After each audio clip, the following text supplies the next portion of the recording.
guys, welcome to my channel. Today we are making this dress. This is an old video. I just came across it on my phone. I decided to post it, so it might not be like fully detailed, so please just get one or two from it, right? I'm using 3 yards of soft lycra. We call it over here. It marks my neckline 3.5 by 3.5. My shoulder divided by 2 took it down to 9 inches. Under my 9 inches, I'm going to mark 0.5 inch for my shoulder slope. And that my 9 inches I took down, I extended the line outward, as you can see, right? After doing that, from the shoulder, I'm going to find the midpoint of that 9 inches that I took down, and I'm just going to mark it, right? So that was what I did then. After doing that, the midpoint, right, I'm going to divide my bust measurement by 4 inches. That line, I'm going to mark that my bust divided by 4, right? After marking that, I'm going to add allowance. I'm going to add 3 inches allowance for ease, because there won't be zip, although the fabric is a little bit stretched, a little bit, not much,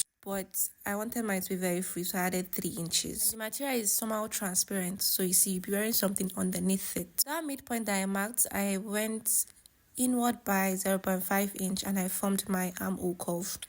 That was what I did there, right? Doing that, I will now go ahead and mark from my shoulder to my waist line, where I want to be my waistline. So I marked 16 initially, so I later had to mark 15 inches. So for my waistline, I made it of 15 inches. From my shoulder down to 15 inches. So after marking that one, I will now mark where I want this part of the gown to stop. So I marked 25 inches. Now mark your hip line below your hip or above your hip, depends on where you want this part of the gown to stop, right? So mine was 25 inches, so I extended the point from with a straight line, right? Good. After doing that, under my waistline, I'm going to mark my waist measurement divided by 4 again.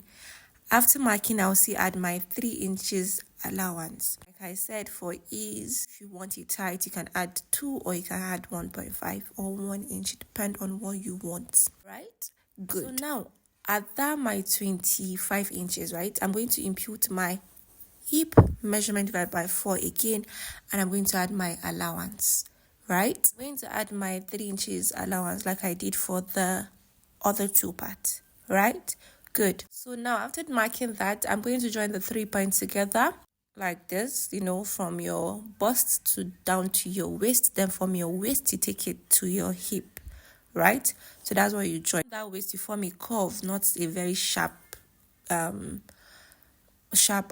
You make it curvy. Even while I was taking it down to the hip, I also make it curvy, as you can see, right? Good. So now, under that my 25, I marked 1 inch. That will be for the allowance, because I'll be stitching another fabric, you understand? So I'm going to mark 1 inch. So I'll now cut out the excess that I had at the down part. After cutting the down parts, I'll also go ahead and cut out my piece, your neckline, your shoulder slope, your armhole, the down parts, the side bodies, you understand? So I'm done cutting that. Then I'm going to open up my piece, the 2 layers of the back and front. You open it up, and then after opening it up, you can do this either to the left or to the right. You can start from left, then you end on the right side, or you start from left, then you end on the right side, depend on where you want that asymmetric effect to be, you understand? Now, down from your waist, you can take it by 4 inches down or 5 inches, like I normally do. For this one, I just marked 5 inches downward, 15 to 25 inches, right? Basically, you can just mark from your waistline. I took down 5 inches, so that was what I did. I just used my free hand to form the asymmetric line or curve, anyhow you want, which one you want to call it. So I'll just cut it out. So you see, we are doing this for both back and front, right? Yes. So I'll go over to my machine. I'm going to stitch the shoulders and bias my neckline. The normal way you stitch your shoulder, front face facing front face, then your bias, the normal way you bias your neckline. I did that for both back and front piece, right? So good. We are good with that for now. We are done with this part. What I had left, I measured it.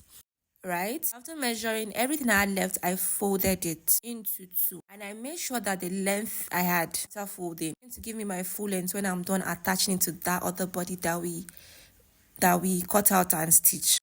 Right? The whole body is 25 inches. My full length is 60. This fabric needs to be 35 inches. and more because it is slant asymmetric line. Basically, the sides are not equal. I made sure it was more than that 35, about 6 to 7 inches. Slit it into two. One of the parts, I'm going to pleat it at the down part of where I want to be my front piece. That's what I would do here because I don't have enough fabric. I had to manage. I went ahead and pleat. I don't normally measure my pleats, but you can do 1 inch, you can do 0.5 inch based on your choice. So this was when I was done stitching, right? Sorry, pleating. So the next one that I had, right? I can't make use of everything because I'll be needing some for the sleeve part.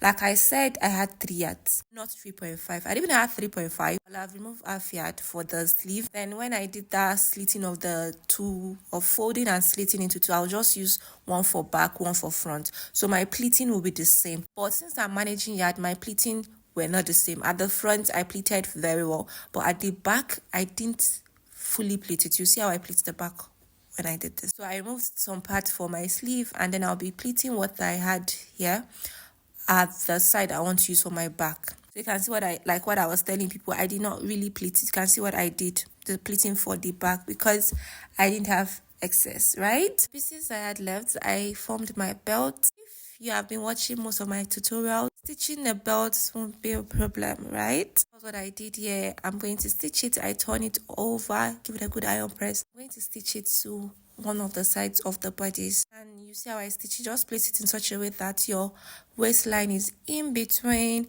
your belt, and after that I stitch the bodies together at the sides like this. I told you guys this was an old video, I came across it and I decided to post it. I went ahead and measured my armhole, and then I'll use the remaining fabric to cut out armhole. I say armhole, sleeve, sorry. I just measured my armhole, went down by 3 for my S curve. Sorry, it's too fast, it's an old video. Then marked my desired length, marked the round sleeve down a little bit, and also marked the round sleeve around that part, and then I formed my sleeve. That was what I did. So guys, I slowed down this part. I had already edited it for my Facebook. You know, that time on my Facebook I don't really post slow videos. I made it fast, so that's why I just went ahead and then I stitched the sleeve to my body. And that's all for the dress. So the video is not fully detailed, but I'm very sure you actually got 1 or 2 right. Then you can improvise, add your own touch, do your own thing. So this was what the final result looks like. You can see from CSF, you see that the material is very transparent. This is the back view.